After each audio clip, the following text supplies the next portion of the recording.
la technique qu'il faut qu'on ait. Oui. Ah, mais ça marche. Celui-là est très bien. Les autres aussi d'habitude, mais bon. Trop fort. Alors allons-y. Bonsoir à tous. Je suis Jacques-François Marchandise. Je vais avoir le grand plaisir d'interroger et de donner la parole dans quelques secondes à Clément Mabi.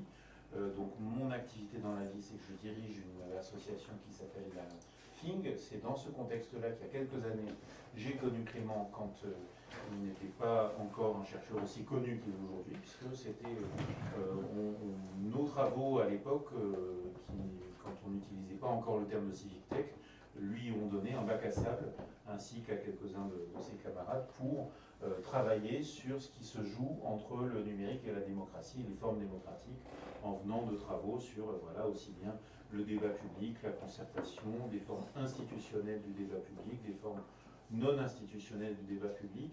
Et puis depuis quelques années, on a pas mal croisé nos routes. Donc aujourd'hui, tu es maître de conférence à l'Université de technologie de Compiègne, qui est une école d'ingénieurs un peu particulière, puisqu'on y enseigne autre chose à côté de ce qu'on enseigne normalement aux ingénieurs. Donc ça fait partie des sujets qui font que, par exemple, quand on vient te parler de controverse, tu sais de quoi on parle, puisque ça fait partie des types d'exercices qu'on pratique par chez vous.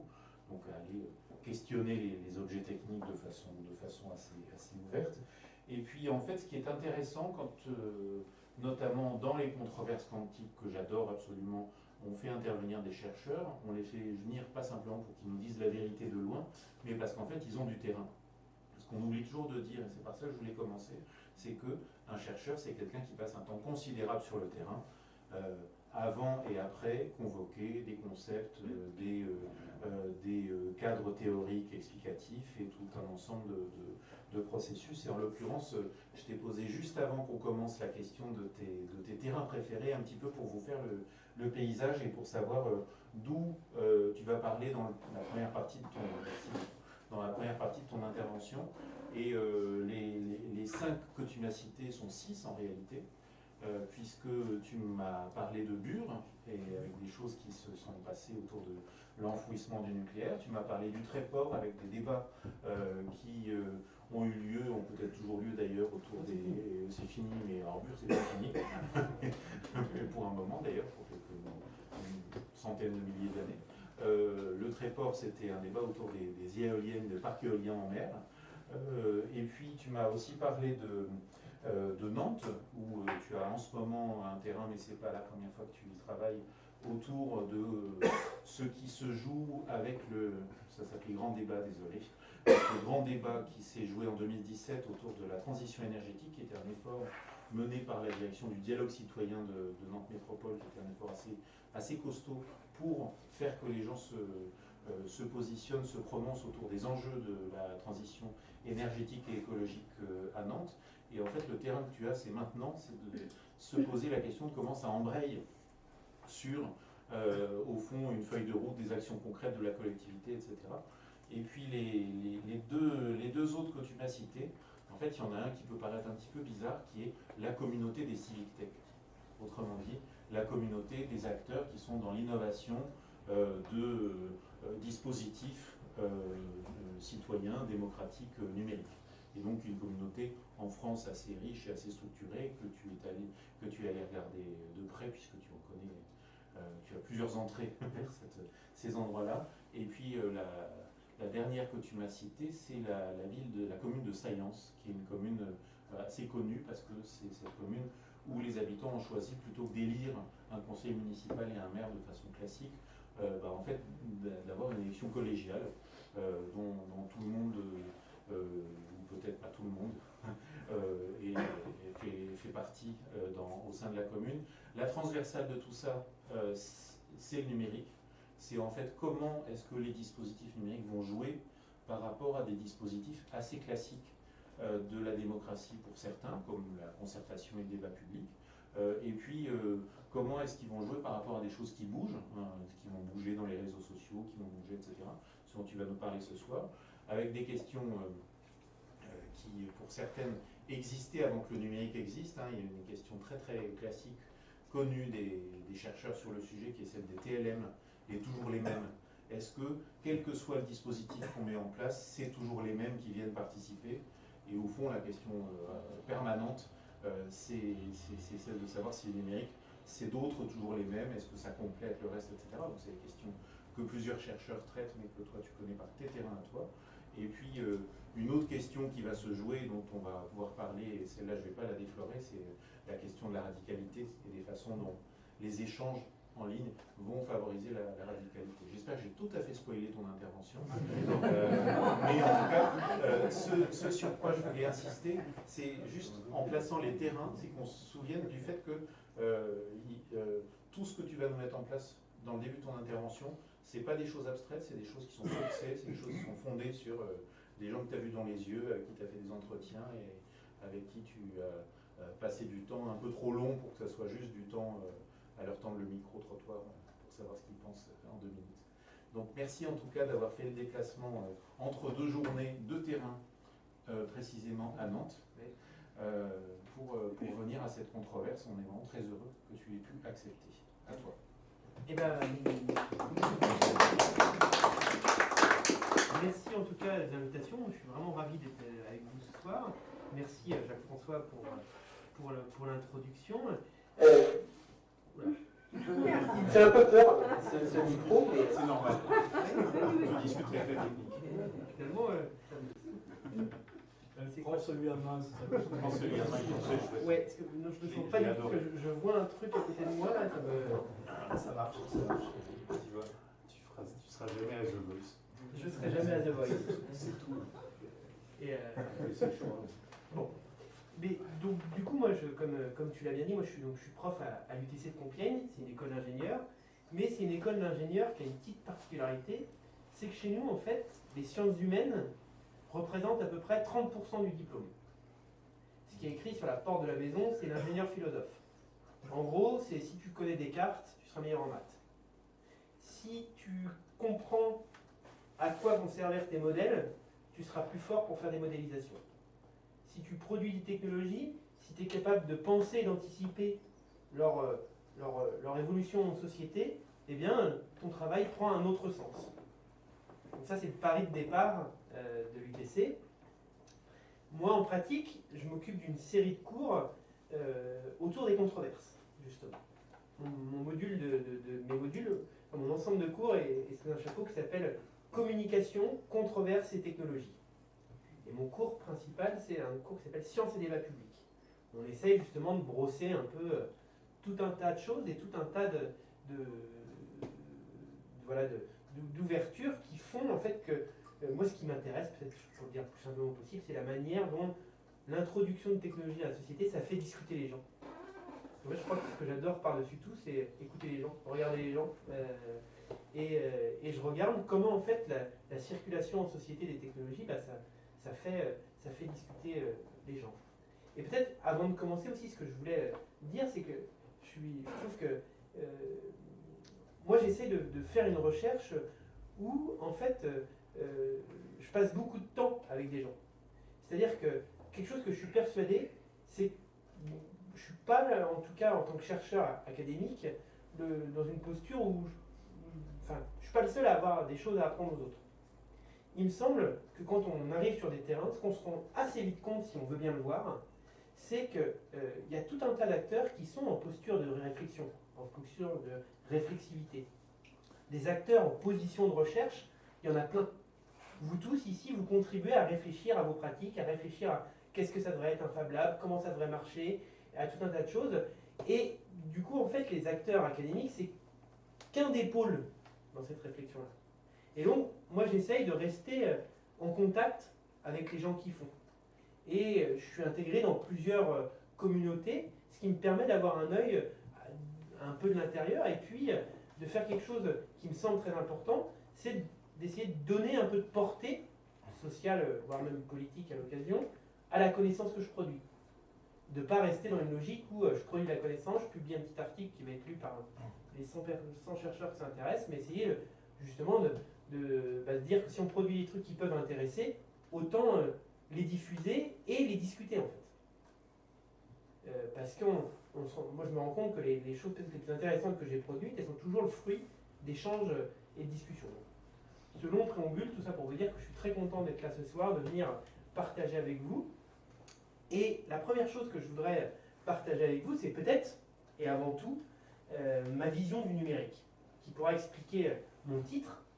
Le numérique peut-il mettre à jour la démocratie? Parce qu'en fait, moi j'essaye de considérer le numérique au-delà de la question des outils, mais plutôt comme en fait maintenant une culture, comme la culture du numérique.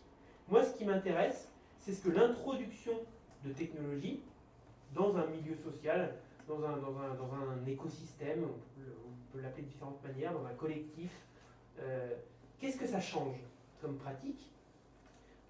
Pourquoi ça change quelque chose? Parce qu'en fait, on sait depuis longtemps avec l'anthropologie qu'en fonction des technologies qu'on manipule, on n'a pas tout à fait la même lecture du monde.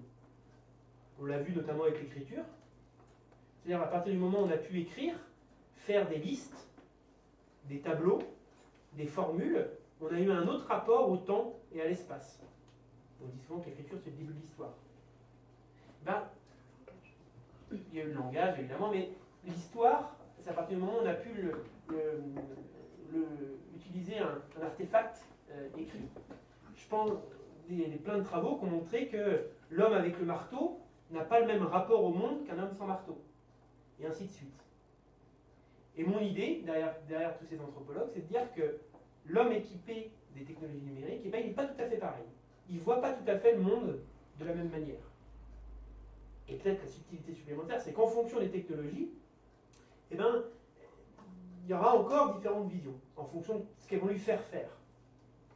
Mon idée, c'est de dire qu'en fait, les technologies numériques, elles trimballent quelque part leurs propres imaginaires, leurs propres représentations, elles trimballent un certain nombre de valeurs qui sont issues aussi de ce que les concepteurs ont mis dedans, on va en discuter, et que ces valeurs, quand elles arrivent dans des contextes, elles les transforment. Elles peuvent potentiellement faire levier d'innovation et de transformation sociale.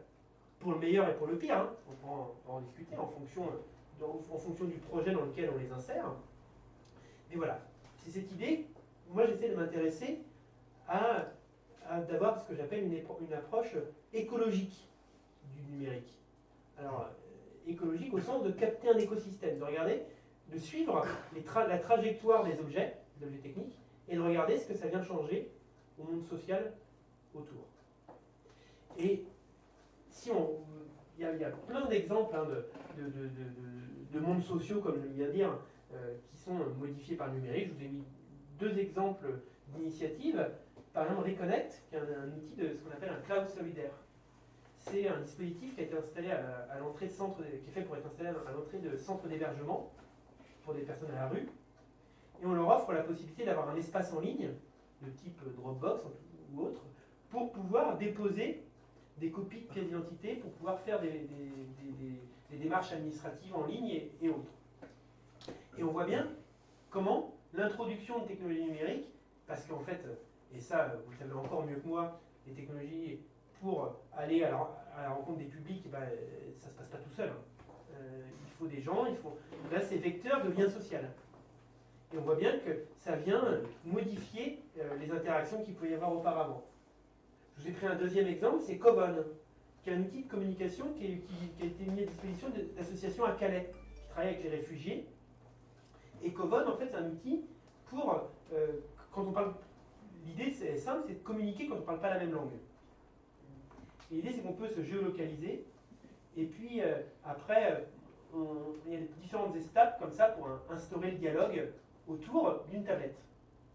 Et donc là encore, c'est un exemple de manière dont les sociabilités, dont notre rapport à l'autre, se trouvent modifiés par la manipulation et l'usage du numérique.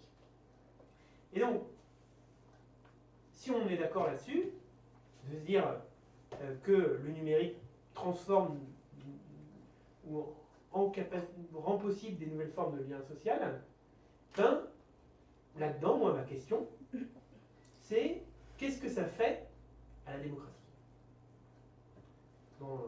Quand je laisse aller ma plume, je dis même des fois qu'est-ce que ça fait à l'intérêt général, en essayant de varier un peu mes terrains. Mais aujourd'hui, on va être un peu plus tranquille et se dire déjà, qu'est-ce que ça fait la démocratie? Alors, évidemment, je ne peux pas traiter tous les aspects. Déjà, on pourrait avoir des longues discussions sur qu'est-ce que c'est que la démocratie. Je vous en propose une définition rapide que moi j'utilise. Elle est discutable, on pourra en discuter après. Pour moi, la démocratie, c'est l'égale possibilité à chacun d'avoir accès à la décision. En fait, c'est la méthode pour gérer le vivre ensemble en donnant à chacun l'égale possibilité d'avoir accès à la décision. Donc, parce qu'en gros, il y a deux portes à la démocratie. Il y a la démocratie en tant qu'institution qui gère le vivre ensemble, et il y a ce qu'on appelle une démocratie un peu plus mode de vie. Okay. Donc, moi, je vais vous présenter, je vais mettre l'accent sur deux aspects de la démocratie et de sa relation avec le numérique. Je vais d'abord parler de la manière dont le numérique transforme notre culture du débat public, du débat de société. Qu'est-ce que le numérique fait à la manière dont on s'approprie les débats de société, dont on discute des débats de société? Alors je ne les ai pas trop mis dans les slides, mais en fait c'est aussi pour qu'on puisse en discuter après, parce qu'il y a des bons exemples récemment là, avec les gilets jaunes et autres, parce que c'est des trucs que nous les chercheurs on n'a pas encore digérés. Vous savez, moi j'étais là-dessus hyper sollicité par les médias, mais en fait on n'a pas toujours des trucs à dire. C'est-à-dire qu'on est dans une temporalité où je ne suis pas éditorialiste, j'essaie d'avoir regardé des trucs avant d'avoir quelque chose à dire. Donc j'ai des enquêtes en cours, notamment avec des doctorants qui travaillent dans mon équipe. Je pourrais vous en parler, mais voilà, ce n'est pas des connaissances encore complètement structurées. Donc premier aspect, culture de débat public. Et puis, deuxième aspect sur lequel je mettrai l'accent, c'est la transformation de la participation citoyenne. Notamment à travers les civic tech dont a parlé Jacques-François, avec cette idée, en fait, que les citoyens mobilisent ces technologies numériques en disant en fait, ce qu'on se rend compte globalement dans la société, c'est qu'on peut utiliser des technologies pour contourner les problèmes. L'exemple type, c'est, et non sans controverse, comment en fait des applis numériques peuvent permettre de vous mettre en relation avec un chauffeur pour contourner les embrouilles avec des taxis. En fait, ça c'est quand même super parisien comme problème de départ, mais il n'y a pas un Parisien qui n'a pas une bonne expérience de rentrer un peu arrosé à 3h du matin où en fait on se retrouve à avoir fait 4 détours, de chauffeur de taxi qui ne prend pas la carte et qui vous enguirlande comme pas possible. Voilà. Chacun a sa petite série de mauvaises expériences. Et donc, il y a des petits malins, Uber, qui ont dit on va contourner ces problèmes et mettre en relation directement, via une application, l'usager final avec le service. Et bien il y a d'autres petits malins qui se sont dit qu'on allait faire pareil en démocratie et qu'on allait contourner les blocages institutionnels et mettre directement en relation le citoyen avec la décision en contournant les problèmes. C'est un programme ambitieux, on verra dans quelle mesure ça peut marcher. Donc voilà les deux aspects que je voudrais traiter. Je vais essayer de ne pas être trop long. Je vous promets rien, je suis un sacré bavard moi aussi. Un peu moins que Jacques-François, mais quand même. Et en plus, j'ai 500 questions. Voilà. Et puis en plus, moi je suis quand même, comme toi, prof. Donc du coup, je peux parler longtemps tout seul. J'ai pris le truc. Donc, quand tu entends les ronflements, c'est que... j'ai des petites techniques de Penny pour empêcher de ronfler. Quand tu les entends plus, c'est qu'ils sont partis. Voilà. Non, c'est les TC, ils sont sympas, donc ils restent. Alors, le numérique comme levier de transformation du débat public. Donc, dans un premier temps, ce que je voudrais peut-être dire et montrer, c'est que une des caractéristiques des technologies numériques, et une en particulier qui est Internet, les infrastructures, et le web, qui est la toile qu'on a mis dessus, ça, c'est l'exemple que je vais prendre, ça a radicalement transformé notre espace public. Parce qu'en fait, avant, et ça c'est un chercheur qui s'appelle Dominique Carlon qui l'a assez bien montré, on avait deux espaces assez distincts. On avait les espaces publics, ok, puis on avait un espace privé. Dans le privé, on pouvait dire un peu ce qu'on voulait.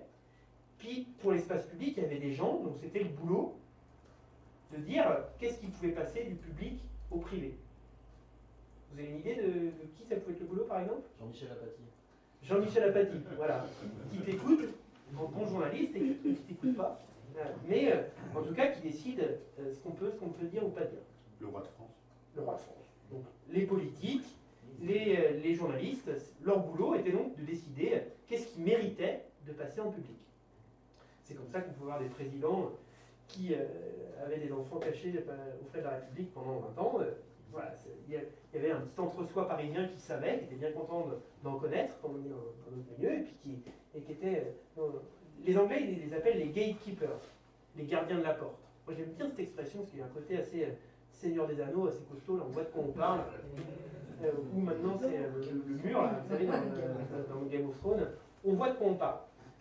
Et le truc, c'est que les technologies, notamment le numérique, notamment le web, ont en fait changé la donne de l'espace public. Parce que maintenant, on peut publier, tout un chacun peut publier du contenu et le rendre public. Ça ne veut pas dire qu'il n'y a plus de régulation. Maintenant, c'est une régulation par la visibilité.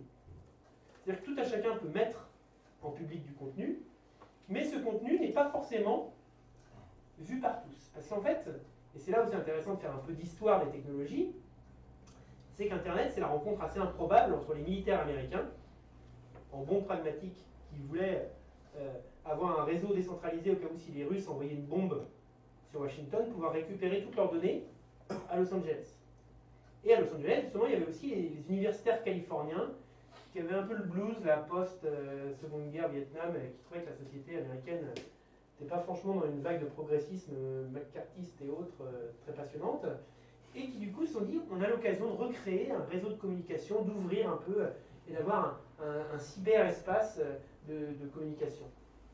Et l'héritage de cette culture des universitaires, c'est le classement des contenus, où les plus demandés sont les plus visibles. C'est exactement le même fonctionnement pour les publications en fait, scientifiques. Plus un contenu est cité, plus il est haut, plus il est visible. Et bien les contenus sur Internet fonctionnent dans la même logique. On n'a plus de modération a priori, on a une régulation a posteriori. Et donc du coup, cette possibilité de chacun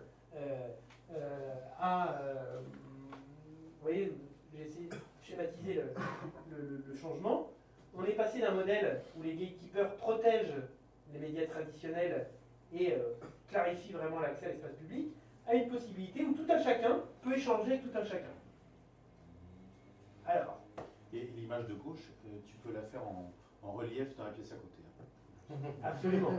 Ça là-dessus, je compte sur vous. C'est un traceur à plat, mais en fait, tu peux faire des trucs. Donc, vous voyez, moi du haut de ma thèse, qu'est-ce que je peux analyser ce dessin? C'est le bordel. C'est un tableau de fil. C'est un tableau de fil. On se rend compte que c'est le gros bazar. Et en fait, c'est une des caractéristiques de ce débat en ligne où tout un chacun peut publier. C'est que, il ne faut pas dire tout le temps c'est le bordel, parce que je suis filmé là. N'importe quoi, c'est bon. Ça sortira pas d'Internet. Ouais, ça sortira pas d'Internet. C'est en fait le bouillonnement. Ça bouillonne. Il y a un gros bouillonnement où tout le monde peut donner son avis, participer. On voit un mélange. Les gens mélangent les registres, qui d'habitude sont très séparés. C'est-à-dire que je vais donner mon avis sur quelque chose en m'appuyant sur une analyse. Je soutiens les gilets jaunes parce que, et puis je mélange du commentaire d'actualité avec un partage d'expérience personnelle et je donne mon avis. Avant, c'était assez cloisonné, c'était pas forcément exprimé au même endroit. Et bien là, on se retrouve à un petit peu mélanger les registres. Et donc, cet espace public, là, bouillonnant, on peut lui attribuer un certain nombre de caractéristiques. La première, c'est que c'est la liberté d'expression. Hein, c'est-à-dire que on ne peut pas empêcher quelqu'un de dire quelque chose. Vous pouvez être des affreux comme en Nouvelle-Zélande là, qui profèrent des tueries de masse, vous pouvez être n'importe quel extrémiste à droite à gauche. On ne peut pas vous empêcher de parler. Donc ça va de Wikileaks, qui a développé une culture du leaks, de la fuite de documents, à 4chan, qui est un forum qui a l'amical surnom de poubelle du web, où en fait tout un chacun peut poster n'importe quoi. Ça va des mangas, contenus pédophiles, musique, il y a vraiment absolument de tout sur 4chan. D'ailleurs, on parlait tout à l'heure de la Nouvelle-Zélande, Leclerc était un habitué de certains sous-forums de 4chan. La deuxième caractéristique, c'est la viralité. Alors là, je me suis fait un peu plaisir. Moi, j'aime beaucoup les chats, en fait. Moi, je suis resté très lolcasque. Mes étudiants, maintenant, se moquent un peu de moi. Je trouve que c'est hyper vieux jeu, dépassé. Mais je fais de la résistance. Moi, les chats me font toujours rire sur Internet. Voilà, donc je me suis dit, tiens, ils sont pas là, j'en profite. Voilà. J'adore les chats. Et tout ça pour vous dire que, en fait, ce qui donne de la visibilité, donc, c'est des communautés qui s'emparent des contenus et qui les font circuler. Et ce qu'il faut être quand même d'accord, c'est que ce n'est pas toujours les trucs les plus intelligents qui ont la plus grosse visibilité. Hein, la couche haute, c'est souvent des contenus pas toujours les plus intelligents. On pourra reparler tout à l'heure des fake news, mais ça donne une des explications aussi, c'est que c'est souvent des contenus faciles et qui circulent et qui montent dans les couches. Une autre caractéristique, c'est la diffusion de connaissances. C'est un peu l'exemple à net. Une des belles histoires, une des belles utopies quand même, les utopies réelles, hein, comme disait l'autre, du Web 2, c'est Wikipédia, l'encyclopédie en ligne, qui, à l'inverse du débat bazar, organise la production, procéduralise les échanges, et du coup favorise l'intelligence collective. Autre caractéristique, c'est la libre entreprise, la création. Mais oui, on est quand même dans un modèle assez anglo-saxon, presque un peu libertaire sur les bords, hein, dans cette culture Internet, qui favorise la libre entreprise. Et donc après aussi des business models assez prédateurs. Hein. Ce qu'on pourra tout à l'heure interroger aussi, parce que quand on parle de commun, c'est bien les communs, mais ça a aussi besoin d'être protégé face à ces prédateurs qui sinon pillent les ressources. Une des caractéristiques de cet espace public, c'est que souvent les hiérarchies et les institutions sont mises à mal. C'est un espace où on aime bien se moquer. On aime bien se moquer des hiérarchies, des institutions, des hommes politiques. Ça, j'en ai des stocks d'images que je garde. J'ai longtemps eu des images assez sympas, j'aurais pu vous mettre sur Fillon. D'ailleurs, j'aurais peut-être pu, parce que vous avez vu qu'il a revu l'actualité aujourd'hui. Pour fêter son procès en correctionnel, on aurait pu mettre une petite photo de Fillon. Mais là, je vous ai mis Pepe the Frog, qui est un des symboles de l'extrême droite suprématiste américaine qui utilise beaucoup. Je vous ai mis aussi un détournement, qui était rigolo, de Cambadélis et son fameuse estrade. Voilà. Et les institutions sont moquées. Du coup, il n'est pas un peu fort le terme renversement, parce que quand tu dis se moquer, c'est pas renverser quand même aussi le poids des institutions, des administrations. Elles sont quand même encore, bon, à part effectivement se moquer, ou est-ce que vraiment ça les affaiblit? T'as raison, en tout cas c'était pas exactement ça que je voulais dire, c'était plutôt renversé dans le discours, c'est-à-dire que la logique est un peu renversée, c'est plutôt la masse qui a raison, en fait, qui a le dessus, quoi. J'étais plutôt dans ma logique d'espace public toujours, mais comme quoi, t'as raison de... Internet favorise aussi la diversité des contenus, ce qui peut être dit. Alors, il y a tout, hein. Et là, on en arrive à l'histoire de Gilets jaunes, à toujours notre histoire de fachosphère, qu'on dit beaucoup, des forums de jeuxvideo.com, qui est un site où en fait on discute un peu à l'image de... C'est un peu un 4chan français. On discute de jeux vidéo et bien d'autres. Ce qu'on se rend compte aussi, c'est que c'est une ressource pour ceux qu'on appelle les contre-publics. En gros, les contre-publics, c'est un terme un peu technique pour parler des groupes minoritaires. Une des caractéristiques de cet espace public où chacun peut dire ce qu'il veut, c'est le prolongement de dynamiques vieilles comme le militantisme, où chacun peut être son propre média, produire un discours qu'on appelle aussi contre-hégémonique, c'est-à-dire qui va à l'encontre des discours dominants et qui propose d'autres visions. Voilà, on a des nouvelles formes d'organisation, on parle de média-activisme, de renouvellement du média-activisme. Moi, par exemple, j'avais étudié la manière dont les zadistes de Notre-Dame-des-Landes s'étaient emparés des réseaux sociaux, justement, et quel type de communication ils produisaient dessus. Et les incursions en politique aussi sont nombreuses. Hein. Le premier exemple, je vous ai mis celui-là, mais c'est le premier exemple un peu où on s'est aperçu de la, je vais y arriver, de l'influence un peu de ces discussions en ligne. Et on est en 2005, traité européen, et en fait, les médias font campagne à fond pour le oui, les partis majoritaires à fond pour le oui, et tout d'un coup, patatras, la France vote non. Et en fait, ce qu'on s'est rendu compte a posteriori, c'est qu'il commençait à y avoir un contre-espace public. Alors à l'époque, c'est vraiment la figure du blogueur, vous voyez, et notamment un blogueur qui monte à l'époque, c'est Étienne Chouard, qui tient un blog très connu où il impulse du débat contre ce traité, et il invite à voter non. Et ce qu'on se rend compte, on développe aussi des outils d'analyse du web à l'époque, des outils notamment ce qu'on appelle cartographie. Chaque point représente un blog, et les traits, c'est un lien hypertexte, c'est-à-dire que tu peux cliquer. Et qu'est-ce que ça nous dit? Ben, c'est que les rouges, donc c'est les sites du non, ils se citent beaucoup. Donc ils discutent entre eux. Il y a un tel dit ça, machin, alors qu'en bleu, ils discutent peu. Et on s'est dit, oh là là, et en fait, il y a des gens, ceux qui faisaient cette analyse avaient prédit la victoire du non. Donc on se rend compte de cette capacité délibérative et contre-délibérative de l'espace public en ligne. Et du coup, ça permet quand même d'offrir des nouveaux moyens de se saisir des enjeux de société. Je vous ai mis plusieurs exemples. Vous avez peut-être entendu parler de la campagne des youtubeurs, de ceux qui font des vidéos sur YouTube. Il est encore temps. C'est une série de youtubeurs. Alors, moi j'avoue, je suis un peu largué sur les youtubeurs, je ne les connais pas très bien. Mais en gros, c'est des youtubeurs qui sont extrêmement médiatiques, ont leur audience dans millions d'auditeurs, qui ont fait campagne ensemble pour sensibiliser les jeunes aux enjeux climatiques et faire un coup de push sur la mobilisation climatique. Vous avez aussi un autre exemple, c'est la campagne menée par une ONG qui s'appelle Bloom.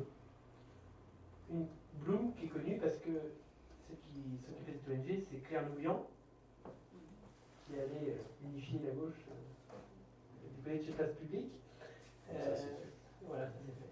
En rajoutant une liste.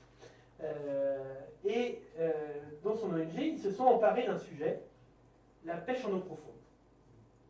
La pêche électrique en eau profonde, qui est une méthode super bonne pour la biodiversité, où en fait des énormes bateaux font descendre très profond des grands chaluts. Et en fait, ces chaluts, ils ont deux particularités, c'est qu'ils raclent le sol, et parce que il n'y a pas assez de productivité, ils sont électriques. Donc ils tuent les poissons instantanément pour pouvoir en stocker plus. Donc vous imaginez quand ça a été raclé par un énorme râteau électrique, il ne reste plus rien derrière, donc c'est catastrophique pour la biodiversité. Il y a des zones, alors moi je connais assez bien le Sénégal, bah, au large du Sénégal, il n'y a plus de poissons. Parce que les bateaux, notamment japonais, ont utilisé ces techniques-là. Et il y avait une campagne, une initiative citoyenne, c'est un dispositif pétitionnaire de l'Union européenne qui traînait dans les profondeurs du web, pour filer la métaphore, depuis très longtemps. Et eux, ils l'ont repris. Et avec les nouvelles méthodes, réseaux sociaux, mobiliser des personnalités, croiser des méthodes, et ben, ils ont, en quelques semaines, mobilisé des millions de signataires et qui s'est obtenu un moratoire de l'Union européenne sur cette méthode. Et on voit bien comment ça permet de se saisir d'enjeux de société. On a vu aussi se multiplier ce qu'on appelle les mobilisations affectives. Alors, où on partage autour d'un sentiment, on partage autour de quelque chose qu'on essentialise autour d'un mot-clé. C'est les mobilisations autour des hashtags. Ça allait de « je suis Charlie » à MeToo, à « on vaut mieux que ça » pendant les c'est que le vocabulaire qui est affectif, parce que la mobilisation est toujours aussi politique qu'avec les poissons et la pêche électrique. Mais affectif, ça ne veut pas dire pas politique. Okay. Au contraire, c'est juste le vocabulaire. C'est plutôt que en fait, tu fais de la politique en partant de ton affect. C'est-à-dire que tu partages, par exemple, une expérience dans le cas de MeToo. Okay. Et on vaut mieux que ça, c'était pendant leur travail, des gens qui se faisaient filmer sur YouTube en train de raconter, eux, pourquoi la loi travail allait bousiller leur quotidien. Qu'est-ce que ça allait changer dans leur rapport au travail. Et donc du coup, plutôt qu'avancer des arguments, tu pars de ressenti. C'est ça l'idée.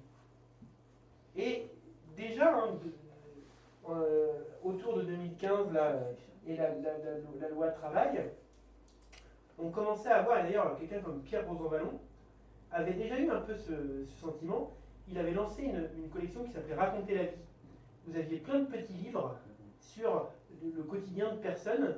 Il disait il faut donner de la visibilité à la France des invisibles. C'était l'édito de sa collection. On a bien vu que 2-3 ans après, elle a un peu pété les institutions, la France des invisibles. Donc voilà. Bon après, avec toutes les limites aussi de ça. Hein. C'est-à-dire qu'à force de résumer à des mots-clés, on met des choses qui n'ont pas toujours grand-chose à voir en dessous ce mot-clé. On a des coalitions un peu de la, je sais plus comment on dit, mais de la carpe et du lapin. Derrière pourquoi je n'avais pas dit cette expression derrière ça, je suis Charlie, je pense que c'est un bon exemple. On MeToo pour les aussi, mais je suis Charlie, je pense que, voilà, entre je suis Charlie en fait et pas trop. Ce qu'on s'est aussi rendu compte, après l'enchantement de départ, bah, c'est qu'Internet c'est aussi un espace de tricheurs. Et oui. C'est que derrière l'idée de départ que c'est chouette, ça ouvre l'espace public, les gens peuvent publier, peuvent débattre et tout, ben, c'est quand même, il y a un certain nombre ça crée des biais dans la manière dont on échange. Les échanges ne sont pas si horizontaux qu'on en a l'impression. Il y a déjà des gens qui peuvent tricher pour obtenir plus de visibilité. C'est les fermes de clics, les gens qui payent d'autres gens pour cliquer, pour mettre en visibilité des contenus. C'est quand même, pour gagner, on se rend compte assez rapidement quand on pratique cette culture du débat, c'est que pour gagner en visibilité, plus on est tranchant et radical, plus on suscite de l'interaction et donc plus on monte. Donc ça n'incite pas vraiment à la nuance dans l'argumentation. Et ça peut inviter rapidement à passer ce qu'on appelle le point Godwin. Vous connaissez ce que c'est que le point Godwin dans les discussions Internet? C'est quand tu traites l'autre de nazi. En général, on se dit, là, il y a un point qui fait que ça devient compliqué de discuter. Voilà, il n'y a plus de discussion possible. Là, on l'atteint assez vite.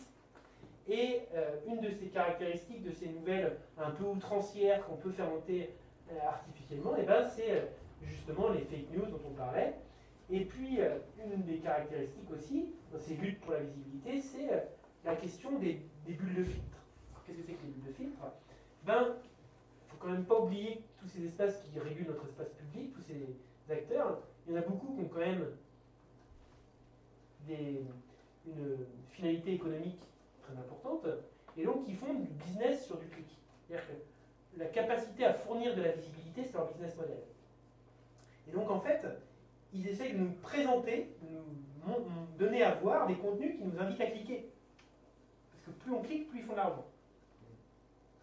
Et donc du coup, on a naturellement tendance, les études elles montrent depuis très longtemps, à se rapprocher d'informations qui nous conviennent. On l'a toujours fait, bon ben voilà, tu es plutôt de gauche, tu vas aller lire le Figaro. Justement, tu vas plutôt avoir tendance à lire Libé, l'Huma, le Canard, voilà. Tu sais un peu ce que tu vas chercher. Et idem, si tu es plutôt de droite, tu vas plutôt lire le Figaro, l'Express, et tu sais à peu près ce que tu vas chercher aussi. Et bien là, c'est ce qu'on appelle une bulle informationnelle. On est plus à l'aise, on a toujours envie d'avoir la contradiction, et quelqu'un qui nous dit quelque chose qui nous va bien, ben, ça nous fait du bien. Et là, en fait, le truc, c'est qu'on n'a plus cette démarche d'aller acheter un journal, et on a un outil qui nous donne l'illusion de nous donner accès à la réalité, alors qu'en fait, il y a un tri, ce qu'on appelle algorithmique, c'est-à-dire qu'il y a une formule mathématique qui détermine, en fonction des pages que tu likes, des gens avec qui tu es ami, ce que tu es censé vouloir voir. Et on te donne à voir des contenus sans trop t'expliquer comment, pourquoi, des contenus qui sont censés te plaire. Et ça, c'est un vrai problème dans l'espace public.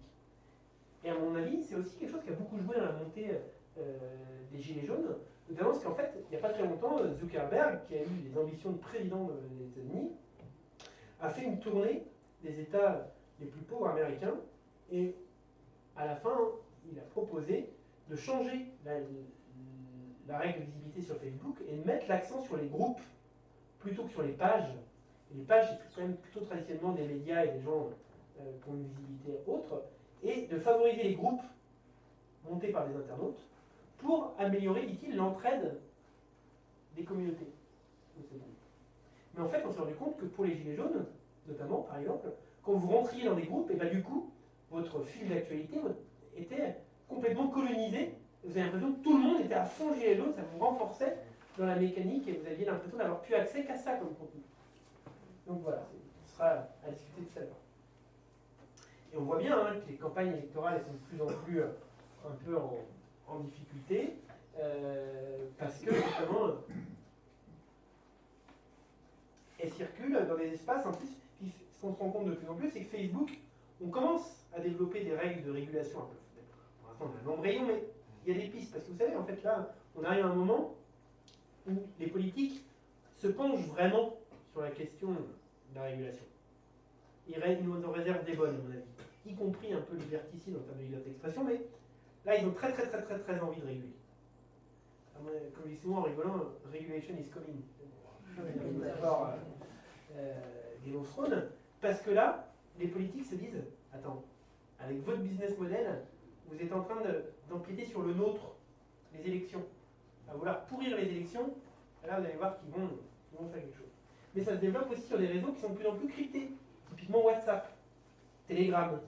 On a du mal à réguler parce que là, il y a plus de protection technique. C'est beaucoup plus décentralisé. Là, je suis en train de mener une enquête justement sur, avec on a eu l'accord, on est rentré, parce que si tu ne rentres pas, si on ne t'inclut pas dans les boucles, tu ne peux pas y rentrer de force, dans les boucles Telegram, on suit les boucles Telegram des gilets jaunes toulousains. Et on essaie de voir un peu comment ils utilisent Telegram. Et là, on voit que c'est des usages extrêmement différents de Facebook, c'est assez amusant. Donc, il y a un chercheur qui a parlé de la brutalisation de l'espace public pour désigner un peu cette mécanique de débat de plus en plus violent et de plus en plus fort. Moi, j'aime bien cette idée de brutalisation, parce qu'en fait, le terme vient de l'histoire. Moi, je suis historien de formation. Et en fait, la brutalisation, c'est l'historien de la Première Guerre mondiale. Quand j'ai étudié ce terme, quand on trouvait ce terme, pour désigner en fait, parce qu'ils se sont posé une question qui est quand même géniale à analyser, dire mais comment une société allemande, composée de gens pas plus bêtes que vous et moi, ont pu tolérer la montée du nazisme? Comment une société peut tolérer que des gens portent une étoile jaune, qu'on tabasse des gens dans la rue, qu'on en tue comme ça, et finalement, la majorité suit? Eh bien, une hypothèse forte qui a été émise par les historiens, c'est de dire, en fait, il faut aller regarder, avec la Première Guerre mondiale, tous ces hommes qui sont rentrés dans la société, y compris déjà avec leurs armes, et qui avaient eu une accoutumance à la violence extrêmement forte. Quand tu as vu tes camarades se faire déchiqueter, eh bien, du coup, tu as une tolérance à la violence qui est plus forte, et du coup, ça crée ça change la société. Et bien là, l'idée, c'est de dire que cette culture du débat public où on lâche plus facilement ses coups, on insulte, on passe les points Godwin à longueur de temps, ça crée une tolérance plus forte à l'invective et à un débat public violent. Et il y a un autre chercheur qui parlait de démocratisation de la méchanceté. Et voilà. Et donc on voit bien hein, qu'il y a une mise en avant du spectaculaire hein, qui favorise le business model et qui en même temps encourage la violence. Il y a aussi un risque d'accroître les inégalités, notamment avec ces fameux algorithmes. Alors moi j'aime bien parler d'algorithmes quand en fait la mise en mathématiques d'opinion. Parce qu'en fait, ça c'est un truc qui énerve beaucoup mes collègues ingénieurs, parce qu'ils nous entendent nous aux ressources humaines faire les malins à parler d'algorithmes, quasiment comme si c'était des gens qui se baladaient. Pour eux c'est un truc totalement absurde, mais c'est une formule mathématique un algorithme. C'est du si, alors. Et là où je leur dis, bah oui, d'accord, mais en fait, c'est bien des gens qui définissent les si, les variables. Okay, et en fait, en fonction de ma représentation du monde, je peux avoir des effets. Et le livre de Virginia Eubanks, donc celui-ci, Automating Inequality, est assez incroyable parce qu'elle s'est intéressée au développement des algorithmes dans l'action publique et notamment dans les calculs et les dispositifs de gestion des aides pour les plus précaires aux États-Unis, qui sont aussi au passage souvent ceux qui sont plus confrontés à la dématérialisation, doublement parce que c'est un problème déjà d'usage, et en plus c'est eux qui ont le plus besoin des aides. Quand on fait plus dépendants, qui peuvent pas dire oh bah la CAF, tant pis. Ce qu'elle se rend compte, c'est que dans les variables, dans les réglages qu'on va faire des algorithmes, eh bien, on va encore plus renforcer les inégalités et on va y inclure un certain nombre de présupposés qui font que ces outils, en gros, restent des outils de pouvoir sur. C'est des gens qui prennent des décisions sur des gens. Et ça peut entraîner ce qu'on appelle des formes de gouvernementalité. Donc, c'est issu des travaux de Michel Foucault, dans les années 70. En gros, c'est comment, via des technologies, on nous fait faire des choses. Il parle de conduite des conduites. Ce qu'on se rend compte également, c'est que tous les publics n'ont pas la même aisance avec ces outils. C'est-à-dire que cette illusion d'un débat public extrêmement large qui touche tout le monde, ben non, en fait. Je parlais tout à l'heure d'être toujours les mêmes. Eh bien oui, le numérique, eh bien, c'est toujours les mêmes. Et il y a des publics aussi qui cumulent les difficultés, hein, et les publics connectés, ben, finalement, ne sont pas forcément en majorité. Et ce qu'on se rend compte aussi, c'est que la question devient plus seulement avoir accès à un terminal, mais le degré d'autonomie qu'on a avec ce terminal. Parce que, moi, je prends un exemple souvent, c'est pas très sympa, mais mon père, bon, bah, il fait son petit truc. C'est-à-dire qu'il va voir les résultats de foot, la météo, ses mails, un peu d'infos, et avec le temps, il développe un nombre d'usages, mais on reste dans un cercle d'aisance. Tout le monde n'est pas capable de dire bon allez, je prépare mes vacances en ligne, bam bam, ou je vais faire des démarches administratives et autres, des usages un peu plus complexes. Et on a comme ça des groupes selon des gens qui sont plus ou moins dépendants et plus ou moins autonomes en fait. Il y a comment il s'appelle le gauchiste, le nouveau gauchiste de la Macronie là, Toulon, le défenseur des droits, qui a sorti un rapport sur la dématérialisation des rapports publics qui alerte vraiment à ce sujet. Et d'ailleurs, ce qu'on se rend compte, c'est qu'on connaît assez mal ce qu'on appelle les publics empêchés. Parce qu'en fait, tout bêtement, pour un chercheur, et même pour... Non, ça ne peut pas te trouver. Bah, c'est peut-être un peu comme l'illettrisme aussi, ça reste un petit peu caché, on se débrouille autrement. On se débrouille autrement, on demande aux voisins, on a honte. Souvent, il y a par exemple dans les couples, il va y en avoir un qui sait un peu plus et qui va faire plus, pendant que l'autre fait la vaisselle, ou autre. On se répartit les tâches, quoi. Quand il y a des caisses.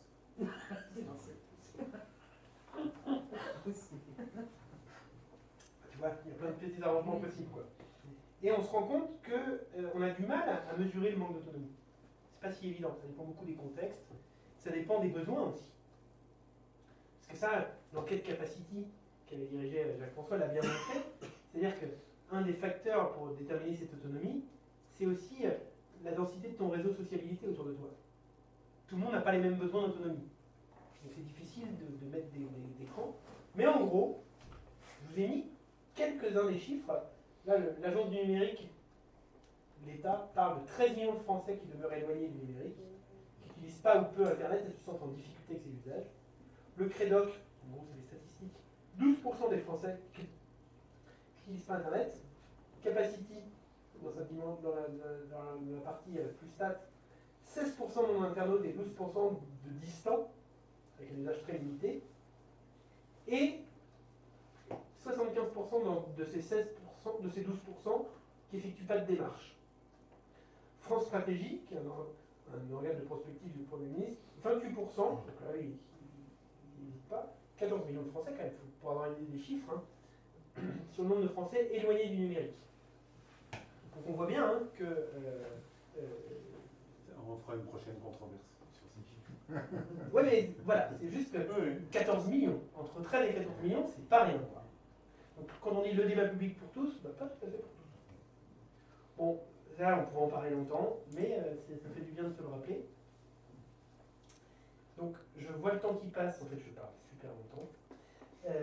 Donc je vais passer à mon point 2, pour arriver bientôt à la deuxième partie de la conversation. Non, je rigole. Pour passer quand même à la deuxième partie, qui sera plus courte. Promesse, bon. Hein, j'engage que ceux qui l'écoutent. Hein. Donc, qu'est-ce que ça fait, dans la même idée de levier, à la participation citoyenne dans une logique un peu plus institutionnelle? Bon, pour aller au cœur du sujet, on parle beaucoup là, de la civic tech, de technologie à visée citoyenne, si on peut les traduire. Alors moi j'ai essayé d'en donner une définition un peu plus peut-être complète, mais c'est bien une définition de chercheur, 3 lignes. La mobilisation des technologies numériques pour transformer la démocratie et la rendre plus efficace, parce qu'on a vraiment cette idée du numérique qui rendrait efficace, en renouvelant les modalités d'accès à la décision pour les citoyens. Donc pour être plus simple, il y a deux visions qui cohabitent. Il y a ceux qui veulent utiliser ces outils pour créer un peu des groupes de pression et faire pression sur les élus, sur les institutions pour faire entendre la voix des citoyens, une logique un peu de lobby citoyen. Et puis on a à l'inverse ceux qui ont trouvé un business model, hein, c'est quand même beaucoup ça la question, en se mettant au service des élus.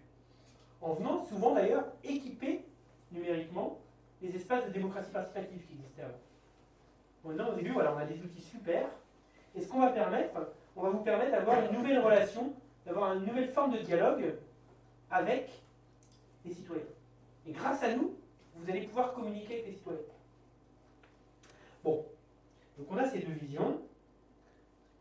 J'avais fait une petite liste un peu de, techniquement, qu'est-ce que les outils numériques un peu nous permettent de faire et permettent de faire en démocratie. On peut balayer rapidement la liste, hein, en partant, si on parle des citoyens, ça permet d'interpeller les élus. Ça typiquement c'est le rôle des pétitions. On va dire, la loi travail, on n'est pas d'accord. L'affaire du siècle, si vous pouviez vous occuper des questions climatiques, ce serait formidable. Ça permet de participer à une mobilisation à grande échelle, donc c'est un peu la même idée. D'exprimer son opinion. D'améliorer la transparence de l'action publique. Dans une autre controverse, on parlera d'open data. D'accéder à une information un peu plus pluraliste. De débattre entre citoyens et avec des gouvernants. Je n'ose pas dire que le grand débat... voilà. Je pourrais vous donner mon avis après le grand débat. On va en parler quand même à un moment donné. Voilà. Une autre controverse. Bon, non, ça, Sur le grand débat. Voilà. Ouais. Moi, on m'a toujours appris à pas tirer sur les ambulances, donc je fais attention. Renouveler la classe politique. Par exemple, je ne sais pas si vous avez entendu parler d'un projet qui s'appelait laprimaire.org, avec une candidate citoyenne qui a été désignée, Charlotte Marchandise. Ça me dit tout. Et oui. Je ne peux pas ne pas la citer.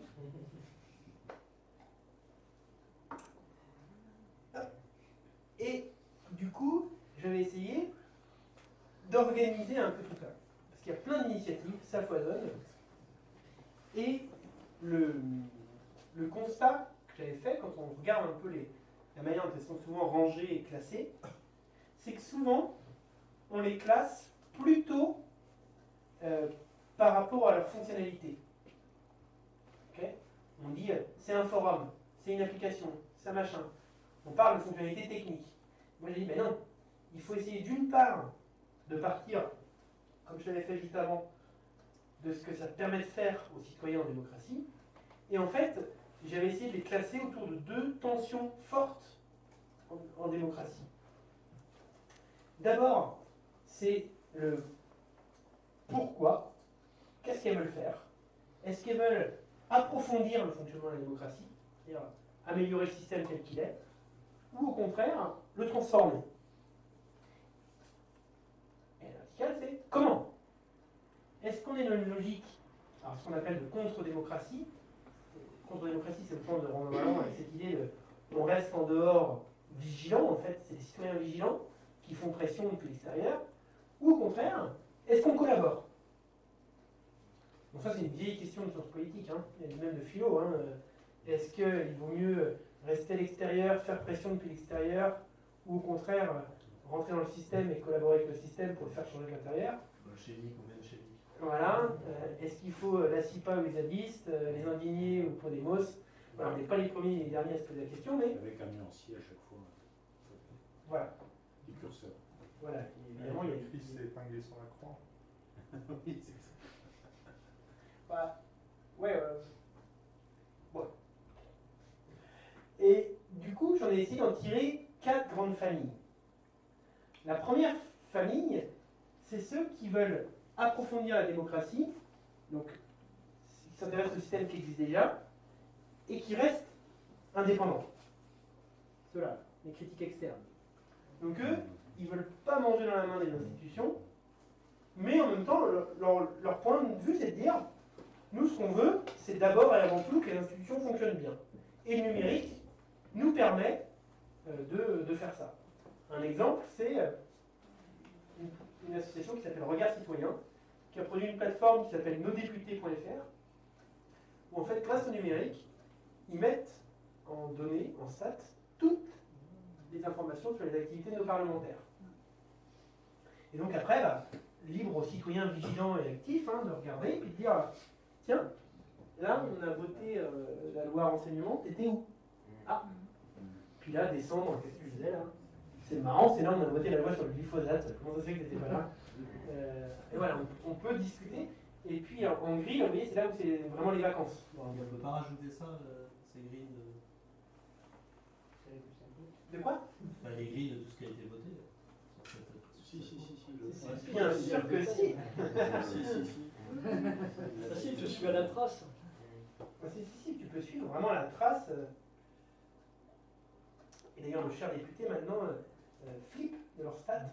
Et il y en a qui posent des questions extrêmement intelligentes juste pour avoir une stat de plus. Quoi. On peut même recevoir ce qu'a fait chaque député Voilà. par email. Il suffit de sélectionner. Et... Tout à fait. Et on peut être tenu au courant de ce que fait son député. Absolument. Vous voyez, comme il y a moyen de leur dire un petit peu. Ils nous ont fait dans la salle pour Simone, d'accord. Ils avaient annoncé cette. Exactement. Et ben d'ailleurs, j'ai fait une conf le 2 avril et j'ai ouvert là-dessus. Voilà, j'ai cru que mon objet de recherche disparaissait. Ah ouais. La deuxième famille, c'est ceux que j'ai qualifiés de réformateurs externes. Alors eux, en gros, c'est ceux qui font la démocratie participative 2.0. C'est les vendeurs. C'est les vendeurs, c'est ceux qui démarchent. Parce que eux, ils ont trouvé un moyen de financer leur activité, c'est les marchés publics. Et donc ils viennent proposer aux collectivités et aux élus des solutions technologiques pour renouveler le dialogue citoyen. Donc c'est toutes les plateformes type Cap Collectif, qui étaient les prestataires du grand débat. Et d'autres encore, je vous ai un exemple qui change un peu. C'est Vox.org, qui était un outil de comparaison des programmes. Pour chaque élection, il propose un outil où vous prenez deux candidats, puis vous avez des thèmes, et vous pouvez regarder. Bon, moi je veux que ça ne me parle pas beaucoup, parce que vous avez des fois, voilà, une phrase comme ça sortie de son contexte sur les candidats, mais il y en a qui s'appelaient vachement. Moi je sais que mes étudiants me disent, mais c'est trop génial. Bon, c'est trop génial pour certains, tant mieux. Voilà. Vous avez aussi, et puis, donc ça c'est ceux qu'on voit le plus en fait. Parce que vu qu'ils ont trouvé un filon pour avoir de l'argent, ils grossissent vite. Là, vous avez les réformateurs critiques. Donc c'est ceux qui veulent être indépendants et qui veulent en même temps changer un peu les règles. Donc ça, c'est ceux qui sont en général assez issus des communautés de l'open source et du logiciel libre, qui apportent une logique par communauté, qui disent en fait il faut qu'on développe des outils en open source et qu'ensuite des communautés viennent les adapter aux besoins et aux problèmes de manière ciblée et qu'on puisse produire des communs numériques et les mettre à disposition des citoyens. Donc ça se fait souvent dans des hackathons et du coup voilà, où il y a des techniciens, des non-techniciens qui se réunissent pour justement créer des outils en bien commun. Dernier point, c'est ceux qui s'appellent les hackers embarqués. Alors, les hackers embarqués, pour mémoire, c'est ceux qui sont là, qui collaborent, qui essaient de jouer le jeu des institutions, mais avec l'idée de changer les règles. Alors, il y en a plusieurs. Il y avait la primaire.org, dont on a parlé. Il y avait le collectif Ma Voix. Vous avez peut-être entendu parler de Ma Voix, ça me dit quelque chose.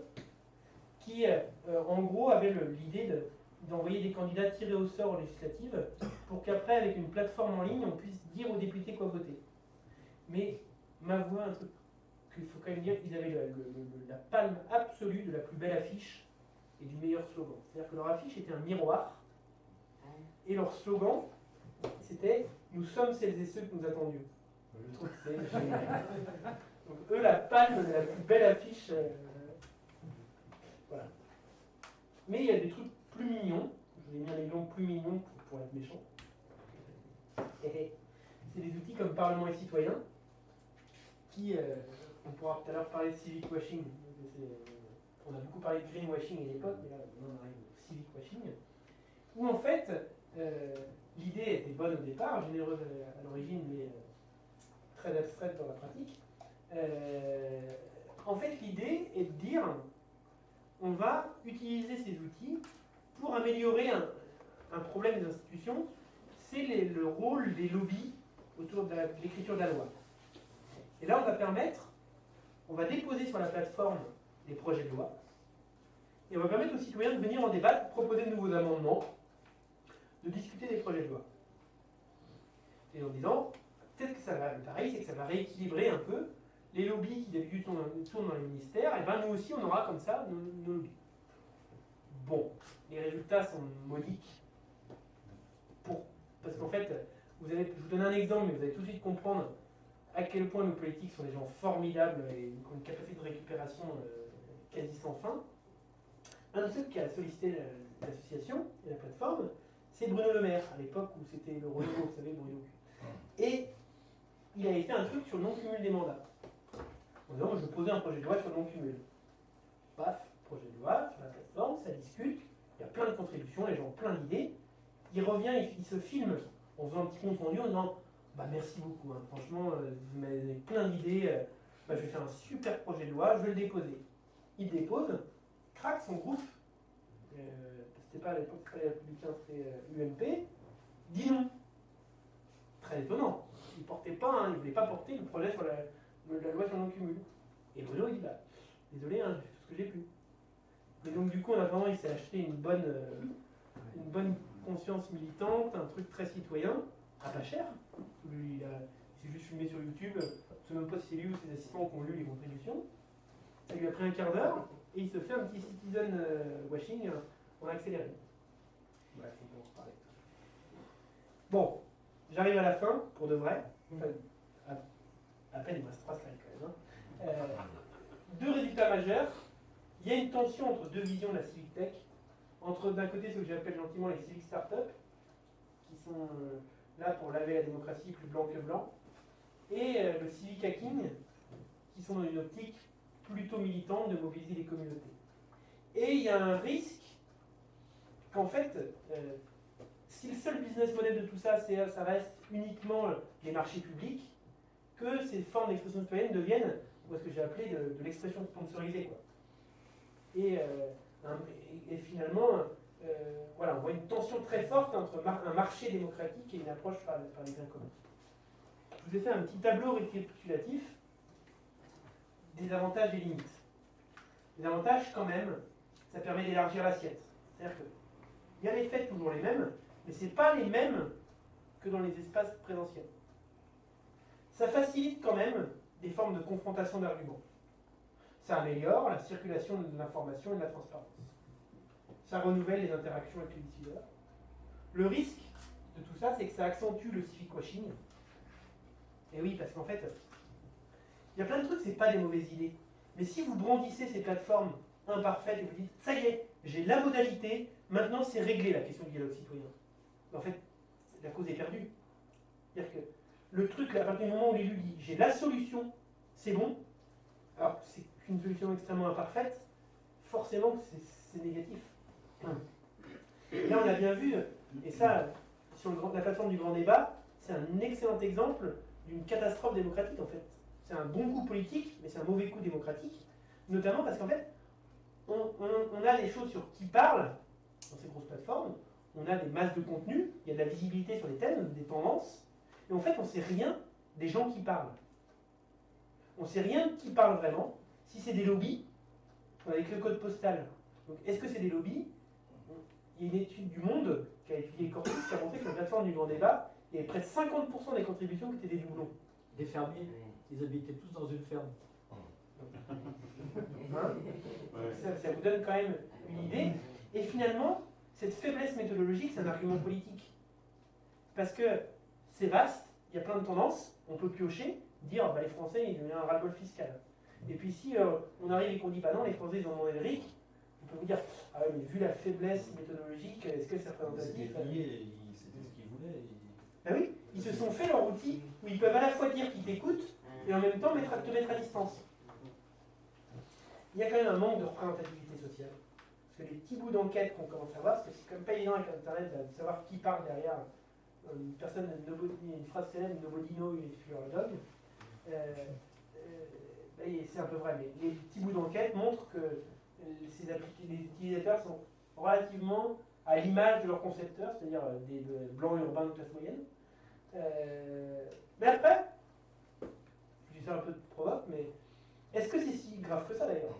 Est-ce que dans notre société où le débat public est de plus en plus morcelé, c'est pas les jeunes blancs urbains qui ont trouvé leur outil pour faire un peu plus entendre? Peut-être. Est-ce qu'on doit leur plaquer un truc si inclusif que ça? Bah, ça se discute, hein, c'est pas si évident.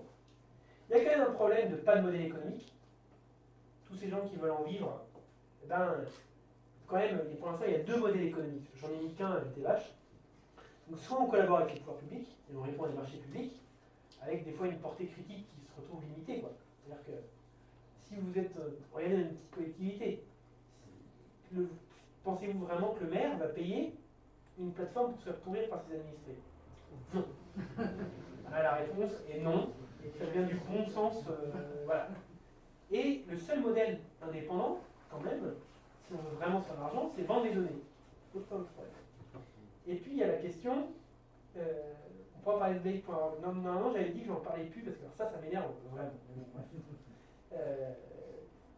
Je sais qu'il nous regarde pas. Poser un problème, ça pose aussi des problèmes de piratage et de sécurité. C'est-à-dire que un truc aussi qu'on voit bien avec le grand débat, c'est-à-dire que toutes ces initiatives contestées sur des consultations relativement mignonnes politiquement, ça pouvait tenir une forme d'illusion. Mais quand on arrive dans le dur politique et démocratique, sur des trucs vraiment crispants, ben, est-ce qu'ils ont les reins assez solides?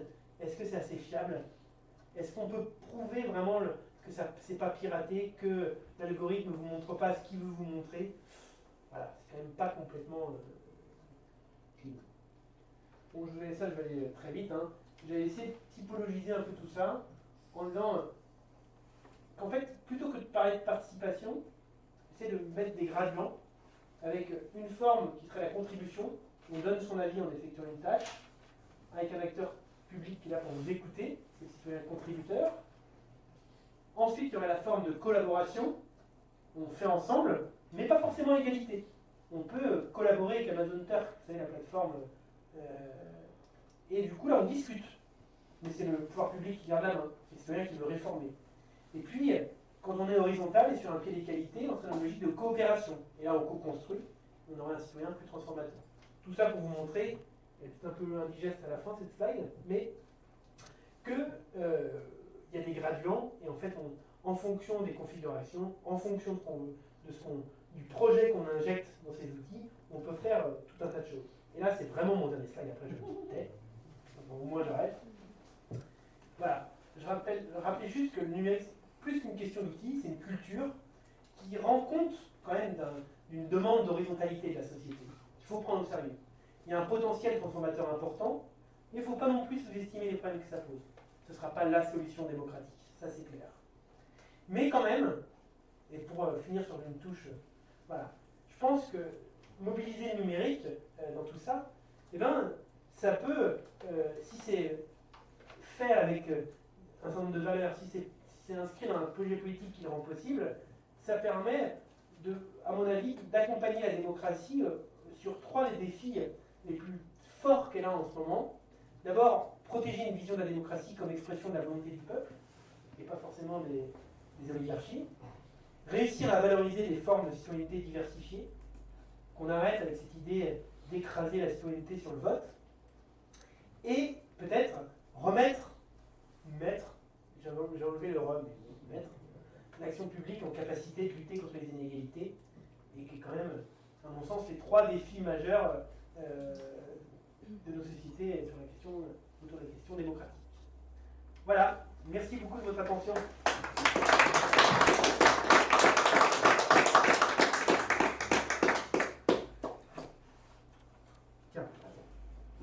Allô ?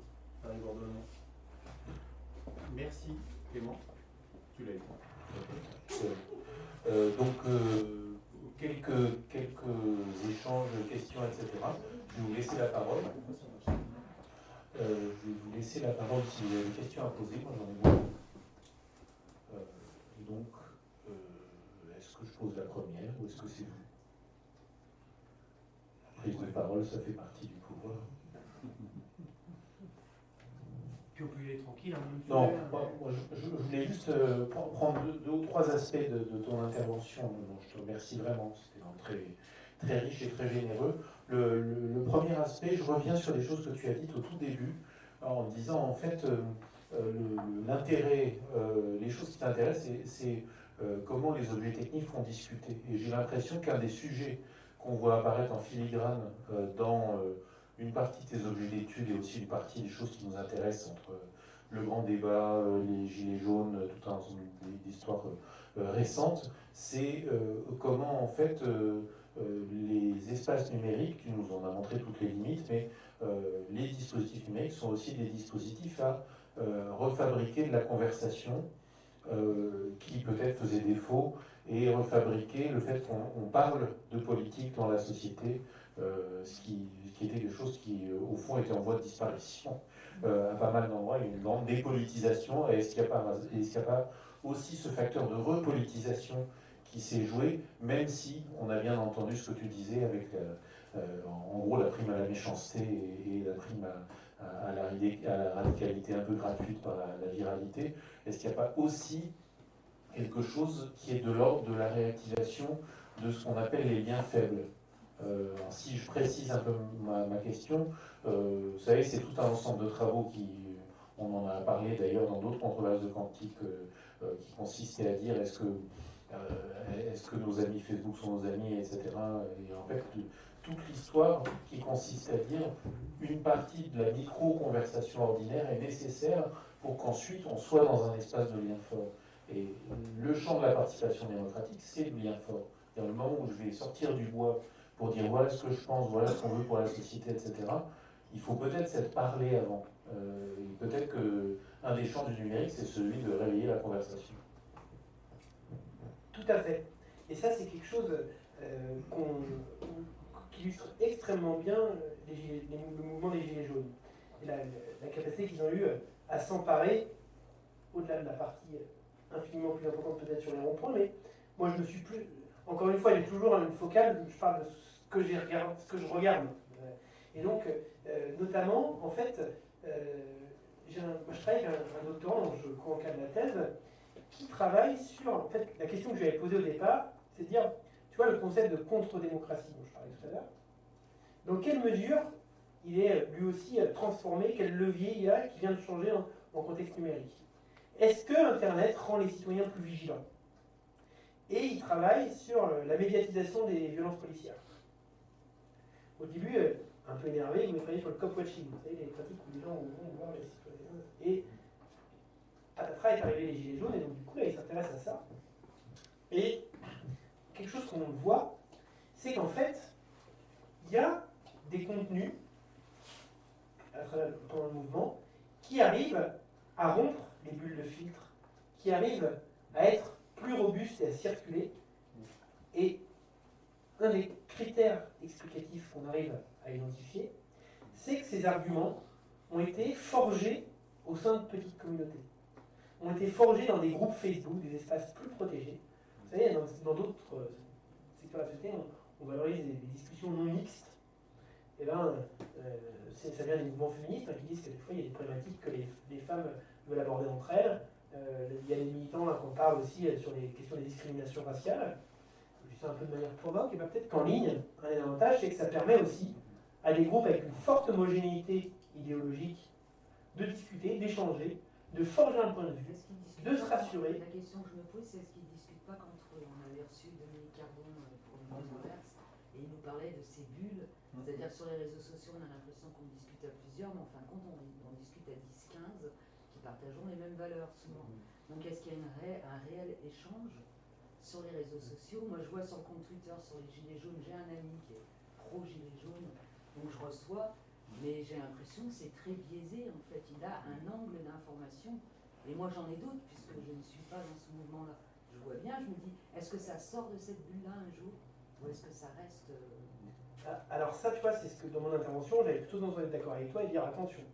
Mais là, la nuance que je voulais apporter, c'est que ce qu'on se rend compte, c'est qu'il y a des gens qui, dans ces espaces d'entre-soi, et ben en fait, une des conséquences de cet entre-soi, cette conversation d'entre-soi, c'est que ça libère la parole.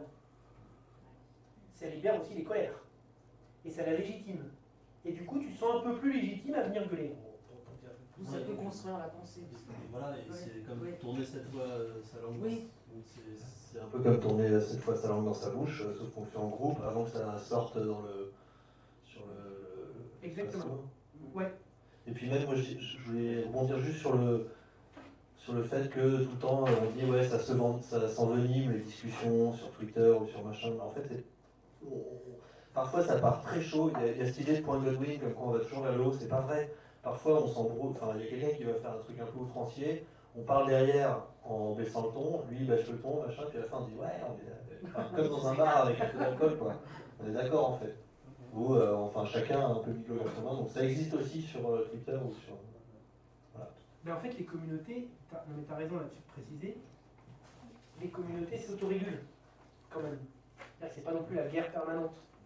C'est qu'il y a bien des formes de régulation. Et c'est un mécanisme qu'on voit souvent, c'est l'autorégulation. C'est-à-dire que ça s'envenime, ça monte, donc ça monte en visibilité. Tu as un peu plus de gens qui sont spectateurs du coup. Et du coup, il y a peut-être quelqu'un qui va apporter un contre-argument, ça va faire baisser. Ah, c'est un faux, la théorie ancienne. Là, ça se calme tout seul. Et d'ailleurs, c'est aussi une. Parce que, vous savez, quand on regarde un peu de plus près ce qui s'est passé autour des mouvements Gilets jaunes, ou encore je les vois avec le prisme numérique, mais pour avoir fait quelques bouts d'entretien, on se rend compte qu'il y a quand même des réseaux militants assez structurés qui ont accompagné le mouvement. Et notamment, je discutais avec des gens qui sont des proches de Frédéric Lordon, pour aller vite, des anciens Nuits debout, pardon. Lundi matin. Voilà, tout autour de ça. Et qui disaient, en gros, que en fait, ils ont fait des formations à la modération des groupes. Et un des trucs qu'ils ont essayé d'apprendre aux gens, c'est en disant, bah voilà, s'il y a des propos outranciers, radicaux, racistes et autres, prenez le temps de déconstruire.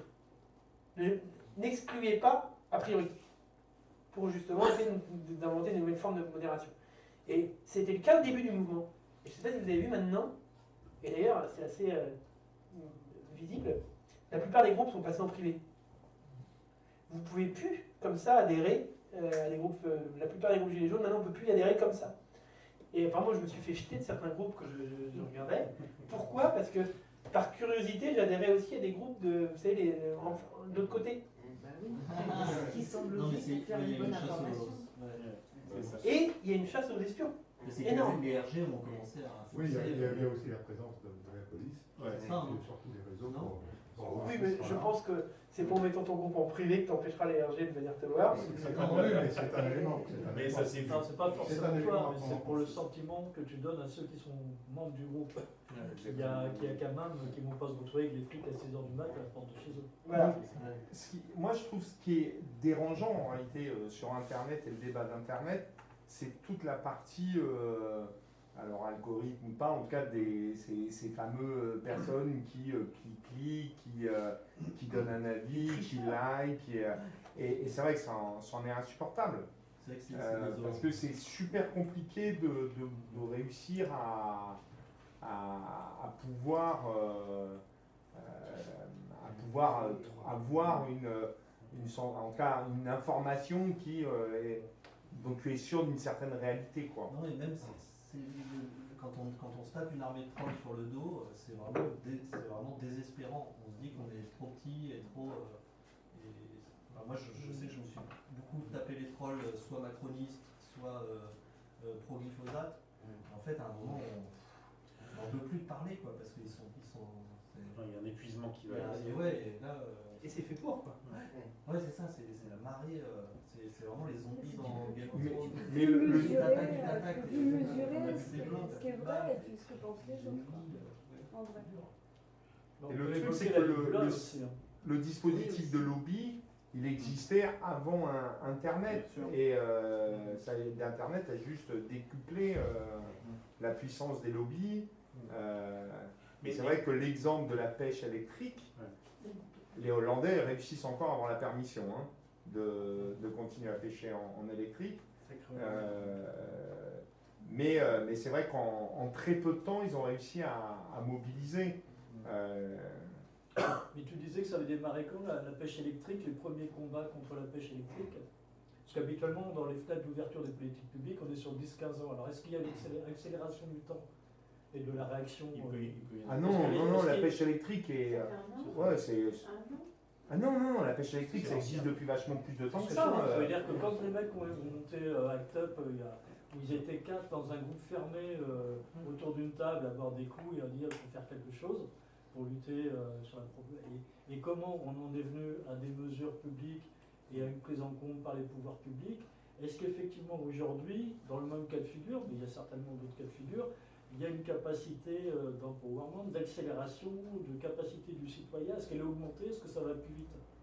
Est-ce que réellement ça va le plus fait vite d'aller vite permet justement qu'il y ait une efficacité avant qu'il y ait tout ce troll ou tout ça quoi? Moi, je suis assez mitigé sur l'efficacité. Je trouve qu'il y a une accélération. Notamment une accélération. Une efficacité liée à l'accélération, je ne crois pas. Moi non plus, pas plus que ça. Parce que ce qu'on se rend compte, c'est que est-ce que ça permet de mieux se saisir de sujets? Ça, ouais. L'affaire du siècle, tu as des millions à dire. Mais concrètement, est-ce que ça donne plus de levier d'action? Et les institutions n'ont pas encore bougé. On est toujours à la 5e République, enfin nous, spécialement en France. Nous, spécialement en France. Et après, la question de se poser, tu as mis le mouvement 5 étoiles à juste titre, on peut en citer quelques autres, il y a des endroits où, quand même, la déstabilisation des institutions classiques vient de la construction de nouvelles figures qui s'appuient largement sur ces sphères-là. Nous, on est dans un système qui, jusqu'ici, s'est avéré particulièrement robuste, pour encore quelques minutes peut-être, mais une culture politique extrêmement ancrée dans le représentatif. Oui, extrêmement. Donc moi, j'ai une question peut-être qui peut-être fait écho à certaines de celles qu'on vient de se poser, qui est celle de articulation ou substitution, qui est un petit peu celle de dire, quand on vient parler de l'arrivée du numérique sur les sphères de la démocratie, on fait comme si le monde pré-numérique disparaissait. Et on fait comme s'il y avait une amnésie totale de façon plus classique de fonctionner, que ça soit le conseil municipal, que ce soit les instances participatives existantes, que ce soit les ingénieries de la participation qui sont quand même assez riches, assez copieuses et déjà assez anciennes, qui ont pas mal travaillé. Et à l'arrivée des Civic Tech, on a eu un peu l'impression que les petits nouveaux qui déboulaient là n'avaient aucune culture de la démocratie. Et Ça, c'était pas une impression. Ouais, donc tu parlais de culture numérique, mais moi j'ai souvent l'habitude de décrire l'arrivée d'une culture numérique comme une arrivée coloniale. C'est-à-dire comme une arrivée qui va faire comme si les indigènes qui étaient là avant savaient trop rien, mais qu'avec les solutions qu'on a, on allait installer les choses. Et peut-être qu'un des défauts des Civic Tech, c'est d'avoir choisi de s'être trouvé dans une dynamique coloniale plutôt que dans une dynamique interculturelle, d'essayer de comprendre, de se comprendre avec les gens qui étaient là avant, et de savoir s'il y a des choses à tracer ensemble. On est au tout début de tout ça, on est en train de construire tout ça. Et est-ce que la démocratie traditionnelle, comme tu l'appelles, elle est plus représentative? Oui, alors je ne parle pas forcément, c'est là que ton point sur... Parce que quand on voit le nombre de participations aux élections, etc., on ne peut pas considérer qu'aujourd'hui on est dans une démocratie qui soit représentative. Complètement, c'est le point que tu soulevais tout à l'heure en disant attention, le vote. Et attention à ne pas écraser la démocratie dans le vote, c'est effectivement la réactivation des questions qui sont qu'est-ce qu'il y a d'autre que la représentation. Ça fait partie des sujets qui sont intéressants aujourd'hui et qui sont passés de façon un peu vite par on ne veut plus la représentation, on veut la démocratie directe. Voilà, comme si avec ça aussi. Mais en 5 ans, on essaye de construire un nouveau modèle, donc c'est des choses qui demandent... Tout à fait. On parlait du RIC. Moi, j'aime bien débattre, donc je vais lâcher un peu les chevaux. Moi, je suis pas hyper adepte. T'es pas ricophile. Je suis pas ricophile. J'ai ricoché. Je suis plutôt parisien, mais non. Non mais très plus sérieusement, parce qu'en fait, moi, il y a quand même quelque chose qui me dérange derrière ça. Il y a cette idée de, en fait, qu'est-ce qui fait que tu es légitime à décider directement? Ce serait cette idée du fait de ton statut, tu peux, je trouve on a tendance à gommer toutes les différences au sein du peuple, à considérer le peuple comme une unité, comme s'il n'y avait plus de classe sociale d'un coup. Il n'y a plus de classe sociale, le peuple à Marseille c'est le même qu'à Lille, c'est le même qu'en Bretagne, et du coup on demanderait son avis à tout et tout le monde sur tout. Bah non, tu vois, attention. Après, moi je crois beaucoup, ça fait longtemps que je le dis, à la nécessité d'introduire des formes d'interpellation, le droit d'une démocratie d'interpellation, des formes de contrôle. Je veux bien, mais à mon avis, il faut être lucide sur l'articulation des méthodes. C'est-à-dire, si le RIC c'était la méthode pour tout, ça se saurait. Si la démocratie directe était la méthode pour tout, ça se saurait. Je pense qu'il y a des choses qui se prêtent à, mais peut-être articuler avec d'autres, quand il y a d'autres sujets qui demandent un peu d'expertise. Et je pense qu'il faut, encore une fois, garder de la subtilité dans la boîte à outils. Je pense qu'il y a un élément dont on ne parle pas beaucoup, c'est quelle est la composition de ces groupes au niveau sociologique et au niveau du côté... De toute façon, vu que les questions ne les ont pas. Oui, je disais ce qui me semblait important, c'est que au niveau de tous ces groupes d'échanges qui ont été impulsés, que ce soit des rencontres ou la participation directement sur les plateformes, c'est vrai qu'il ne ressort pas le contenu de ces groupes. Et on est loin aussi d'un profil multiculturel, ce qui représenterait exactement la configuration des gens qui votent ici en France. Et on se trouve sur une échelle toujours des mêmes, hein, comme vous disiez. Hein. Donc on rentre dans une relation frontale, moi je veux ça, toi tu veux ça, mais il manque cette subtilité de se dire très concrètement, voilà, quel est le point de départ, qu'est-ce qui fait qu'on pourrait agir à court, à moyen, à long terme. Mais c'est pas si... Voilà, c'est ce que je pense. Oui, non mais je suis tout à fait d'accord avec vous, hein, parce que plusieurs peut-être réactions. Déjà tout à l'heure on disait, mais le côté colonisateur, ça va un peu dans ce sens-là. Ben, en fait, pourquoi il y a eu cette démarche très colonisateur au début? En fait, ça vient de l'influence forte de l'économie du numérique, qui est quand même une économie de la promesse. En fait. On est quand même sur des secteurs où les gens lèvent plein d'argent, pour parler comme un capitaliste, on lève du cash aux investisseurs sur la promesse d'un service. En fait, il y a plein de gens qui lèvent, et puis c'est celui qui lève et qui arrive avec le plus malin. Au bout d'un moment, il y a des monopoles qui se créent. Il y en a qu'un ou deux qui atteignent leur rêve, de 15 ou 20. Et les acteurs qui sont reliés sur le marché démocratique sont arrivés avec ces logiques-là. Je vais peut-être pas vous faire ici mon couplet contre les écoles de commerce.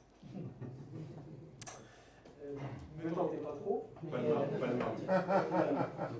Pas de marque. Devant un verre, alors. Voilà. Alors, en général, on dit oh, arrête, rien. Bah alors, c'est quoi les écoles de commerce? Un non-lieu de la critique sociale, quand même. On t'apprend à plus réfléchir. Enfin, et les écoles de journalistes, alors? Si, quand même, on peut réfléchir. Tu vois, tu tires le fil. Mais à réfléchir de la même façon, alors? Comme les écoles de commerce? Comme l'ENA. Non, mais il y a des tu vois, il y a Louis Blenel qui va faire des cours, il y a Gaspard Glanz qui a étudié. Ouais, moi, je suis pas sûr que le problème c'est c'est l'école. problème. Je pense que c'est plutôt le modèle économique des médias derrière. Ouais, c'est le financement des Après, tout le monde n'a pas cette vue-là du journalisme. Hein. Non, mais d'ailleurs, on parlait de brutalisation, on a maintenant quand même une tolérance à la violence sur les journalistes, depuis les odos de la manif pour tous qui tapaient les journalistes. Et maintenant, c'est les flics qui s'y mettent, qui arrêtent les journalistes. Enfin, on a, vous avez vu, tu parlais de Gaspard Glanz, on a entendu un peu tout et n'importe quoi. Il n'a pas de carte de presse, il est journaliste. À défaut, la carte de presse n'a jamais été une preuve d'être un journaliste ou pas. Non, ça te donne un statut professionnel. Pour la fiscalité, ça. Oui, les fameux trolls qui vont agresser. Ils vont faire des abattements sans sa feuille d'impôt, mais c'est tout. Donc, on voit bien cette économie de la promesse qui, du coup, les a incités à aller sur les segments les plus rentables. Au détriment, en fait, de cette promesse un peu plus qu'on aurait pu attendre d'un outil au service de la démocratie, d'un service qui met en relation les gens. Parce que si ça permet un peu la confrontation d'arguments, ben la démocratie, c'est en partie ça, mais il faut aussi, la démocratie, y voir une fonction quand même empathique. C'est-à-dire que c'est un peu apprendre à connaître l'autre, à tolérer l'autre, et à définir ensemble, à délibérer pour se mettre d'accord sur un cadre un peu où on se tolère les uns les autres, quoi. Et en fait, ils ont un peu tronqué ça parce que c'est chiant à faire techniquement. Enfin, c'est moins rentable. Et donc, du coup, ils ont un peu biaisé. On a eu une approche très segment de marché, la complexité de la démocratie, quoi. Alors, je voudrais quand même j'ai insisté sur la question du rebond, mais un peu en se rapprochant des ronds-points, puis après on va se rapprocher du bar dans pas longtemps. Se rapprocher des ronds-points, qu'est-ce que je veux dire par là? Il y a quelques années, quand on se posait la question de qui participe en ligne et qui participe ailleurs, il y a eu l'inquiétude de savoir si au fond, comme on pouvait par exemple militer en ligne, plus personne n'allait se retrouver dans un meeting, dans une manifestation, etc. Et puis, c'est une chose qui n'a pas eu lieu, mais en tout cas, il y a eu la question de savoir si c'était les mêmes qui étaient dans l'une ou l'autre configuration. Est-ce que, dans le cas du mouvement des Gilets jaunes, on commence à savoir des choses sur le fait que ce soit les mêmes ou pas les mêmes qui soient sous la pluie des ronds-points et dans les gaz d'échappement et nuit et jour et qui soient dans les groupes en ligne? On sait un peu ou c'est trop tôt? Alors moi je pense vraiment que c'est un peu tôt. Enfin, il y a plusieurs trucs. C'est déjà, c'est assez difficile. Il y a des enquêtes là, qui commencent pour essayer de faire une sociologie des Gilets jaunes. Il y a des gens qui sont allés enquêter sur les ronds-points. Mais déjà, est-ce que ceux qui sont avec les gaz d'échappement, c'est les mêmes que ceux qui sont familles avec les gaz lacrymaux? C'est même pas sûr. Parce que... Il y a même des hypothèses inverses. Voilà, et il y a des hypothèses inverses. Puis là, le samedi, il commence à y avoir des loulous bien équipés quand même. Hein. Ça commence à être un peu plus sportif. Et en même temps, il y a aussi des configurations qui font que des gens qui n'avaient pas trop l'habitude ont appris en fait à se protéger, ont appris. Moi j'ai rencontré des gens, parce que je suis allé voir des manifs à Compiègne et j'ai discuté avec une dame, parce que je connais son fils qui a travaillé à l'UTC, et qui me dit moi maintenant, de toute façon, les gaz lacrymaux, je m'en fous. Je m'en fous, moi. Mon fils il m'a appris plein de trucs. De toute façon, maintenant, j'irai quoi qu'il se passe. C'est un peu au début, moi, ça m'a un peu scotché. En fait, il y en a pas mal des comme ça. Des gens qui ont découvert aussi deux trois techniques un peu. Et c'est pas à être avec les plus radicaux. On voit comme ça maintenant des gens qui arrivent des banderoles un peu renforcées, qui ont compris que s'il y a des jets d'eau ou autre, ça permettait de se protéger un peu. Mais c'est que vachement défensif. Il n'y a pas vraiment des policiers, il n'y a pas eu de policiers vraiment blessés. De toute façon, il y a une asymétrie extrêmement forte. Et tu vois d'ailleurs. Non, mais il pourrait y avoir un type qui s'achète une calache et qu'en a 23, des policiers, c'est pas arrivé. Non. Ils font attention quand même à leur image. Oui. Et puis il faut trouver leur image. Et puis voilà, c'est toujours un peu ce qu'on disait tout à l'heure, des coalitions d'intérêts, c'est-à-dire que les manifestants les plus radicaux maintiennent aussi la pression pour gagner en visibilité et autres. C'est toujours un peu dans ces agencements-là. Mais juste pour rebondir sur ce que tu disais sur la symétrie de violence. Tu vois, moi, par exemple, c'est typiquement la raison pour laquelle je ne veux pas travailler sur les données du grand débat. C'est une incitation là, aux chercheurs. Non, venez travailler sur les données du grand débat. On les a tous quasiment envoyés par mail, mis dans les mains. En fait, les chercheurs, ce qu'on fait, on promet de l'argent. On dit, voilà, la LR va financer des projets de recherche, soyez prêts. Voilà, on faisait 4 semaines pour préparer un truc. Moi, j'ai refusé, pas voulu répondre. Parce que, en fait, on t'amène à regarder le produit de la discussion, et du coup, de fait, tu légitimes le processus, sans me dire qu'en fait, à travailler sur ce type de participation un peu roue de secours, ou qui n'est pas vraiment ce que devrait être de la participation citoyenne, tu légitimes un système où le ministère de l'Intérieur manie les fake news à longueur de temps, tu légitimes un truc où, en fait, il y a un problème plus global. Et puis, Ça veut dire quoi? Ça veut dire qu'elle travaille sur la plateforme. Est-ce qu'on peut travailler en même temps sur la plateforme du grand débat et suivre, voire accompagner le vrai débat? Parce que, on l'a pas dit, mais le prestataire, c'est le même. Oui. Ça, c'est un truc quand même bizarre. Et là, ils disent, bah ouais, comme ma faute, l'État m'a pas suivi, donc je fais une plateforme pourrie. Et d'un autre côté, les Gilets jaunes ont bien voulu, donc on fait une plateforme chouette. Enfin, en autofinancement, les contributions ou pas? Ah oui, ils l'ont donné. Ils l'ont bien sûr. C'est une cote militante à pas cher, quand même. Ils se sont redorés leur image gratuitement. Donc ils l'ont donné. Mais c'est un peu la question qui se pose pour les observateurs, quoi. Dans quelle mesure, en allant m'intéresser, écrire des papiers, parler dans la presse de ce qui se passe avec le grand débat, je ne lui donne pas une surimportance dans un rapport conflictuel et politique qui est en train de s'installer. Dans quelle mesure, je pensais sur démocratie verte, c'est en train de... Il y a des militants là, issus plus ou moins de la communauté du tech qui disent on va développer des assemblées citoyennes. C'est une belle idée, pourquoi pas? Mais dans quelle mesure rajouter des assemblées citoyennes, on n'affaiblit pas les gilets jaunes de Saint-Nazaire et autres qui essaient de s'organiser? Je veux dire, quand on est un peu autour, il faut aussi réfléchir à l'impact politique de ce qu'on fait, quoi. C'est ce qui fait qu'en sciences humaines, et ça me permet de reboucler sur ce que je disais au début, puis avant d'aller boire un pot, parce que... et ben, on ne travaille pas sur les éprouvettes. La recherche qu'on fait, elle est inscrite dans des rapports de force, dans des questions politiques extrêmement fortes, et voilà, quand on voit ce qu'on voit, on a raison de chercher ce qu'on cherche. Dernière question. Dernière question. Oui, en fait, je reviens un petit peu au début, là, parce que tu parlais de l'écriture de l'histoire, et bon, c'est quelque chose qui m'a, il n'y a pas très longtemps, qui m'a un petit peu interrogé quand même, parce que l'histoire, elle ne s'écrit pas avec des mots au départ, elle s'écrit avec des images, avec des dessins, hein, si on est d'accord là-dessus, et par contre, c'est en relation directe avec ce qu'on dit actuellement sur le rapport entre les images et les fake news, tout simplement les images manipulées, parce qu'on ne sait pas lire les images. Donc, et ce que j'en vois sur les... Bon, à l'époque où je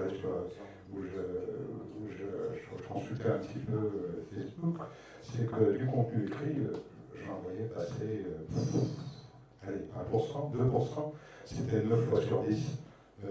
C'était une image sur laquelle il fallait cliquer et pour aller lire un contenu autre, en définitive, la plupart du temps rédigé soit par des professionnels, soit par des associations, enfin peu importe, mais pour ce qui est de l'expression des personnes qui véhiculaient ce genre d'information, pour moi c'était zéro.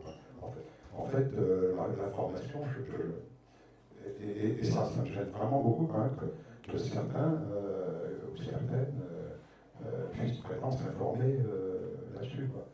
Et sans information, c'est pas la peine de faire du débat.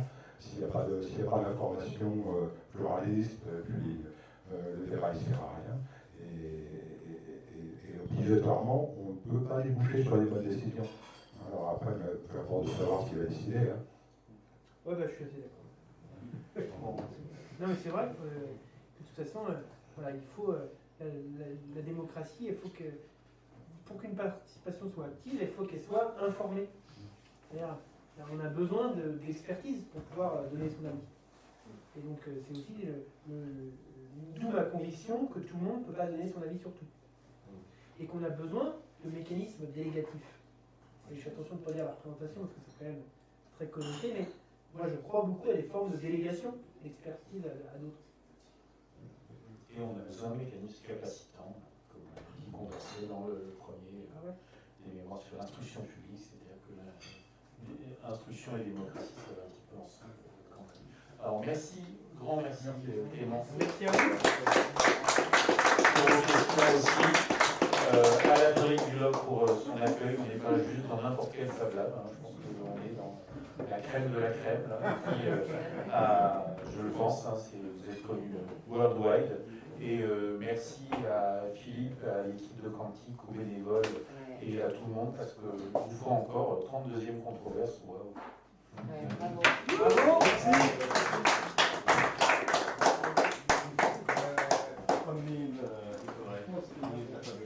Et alors, les contrats avec Facebook, la puissance de Google pour servir des gouvernements et tout ça, on n'en parle jamais. On voit un peu l'Europe. Il y a un sujet démocratique aussi. Si on avait eu le temps, j'aurais lancé sur Code for France.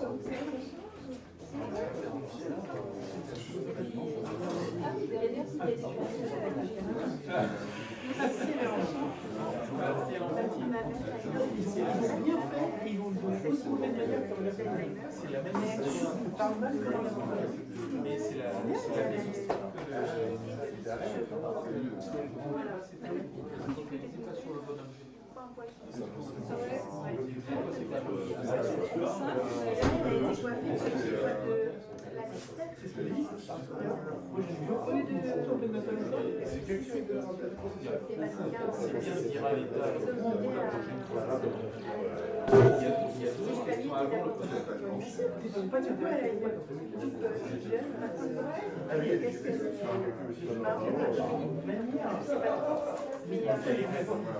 Dès que tu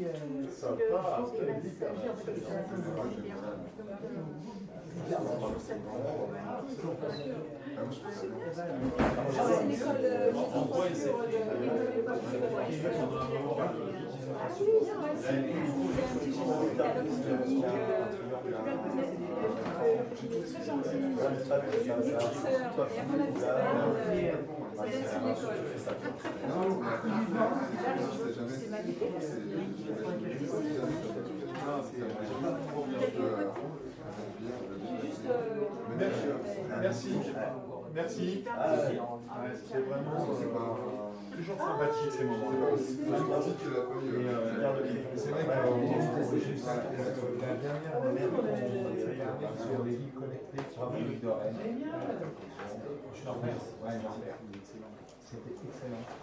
Oh pardon, excuse-moi. Non, mais en plus, il dit la vérité sur le sujet.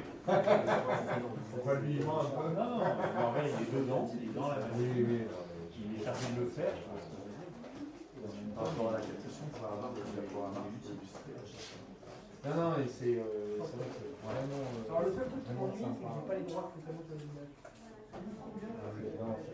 Intéressant parce que ça met des mots sur les sentiments que tu as par rapport ça, il est en ligne. au futur. Déjà, je l'ai publié dans un article en ligne. Internet, parce que. Et quand même, excuse-moi.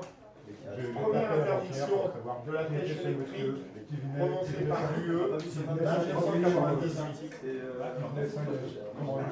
1998, première interdiction de la pêche électrique. On travaille sur les politiques publiques et les temporalités entre le moment où les citoyens se mettent sur un truc et le moment où. Donc là, en fait, c'est la reprise, rappelez-moi, a priori, ça a été repris, ça a fait commencer. Mais c'est l'histoire, ça remonte déjà. En 1998, première interdiction, sauf que ça a été interdit sans interdire. C'est la capacité qu'a l'UE. Et de cette façon-là, actuellement, la Hollande a le droit d'avoir reçu combien de bateaux expérimentaux en 2019. Un peu en galère, toi. Expérimentaux. C'est comme la chasse à la baleine avec des chercheurs dans les bateaux pour autoriser la vie. Ah oui, c'est ça, le défi. C'est vrai que là-dessus, les réseaux sociaux, ils ont quand même, sur la pêche électrique, ils ont quand même vachement réussi à mobiliser. En peu de temps. Je me dis peut-être si tu vas très très vite, tu vois, avant qu'il y ait T'as 10 millions de personnes qui se sont réunies mondialement dans la rue pour le climat et pour autant ils font un truc à la défense où c'est aussi deux autres au carreau qui vont leur sur la gueule avec l'électrification. Ça change pas grand chose du point de vue politique. Ah oui. Ah oui. Il n'est pas. Effectivement, vu que la lumière va amplifier la manifestation. Et donc à bientôt. On parlait à Alors, en fait, donc, le CA était au théâtre de la Ville, et le Kimo, c'est les semaines après l'organise, c'est CA qui se désigne, mais on ne dit pas immédiatement, parce qu'il y a un peu de... Souvent, il y a... On a plus de... Il y a des règles à respecter pour avoir un compte, oui, mais après, de voter après...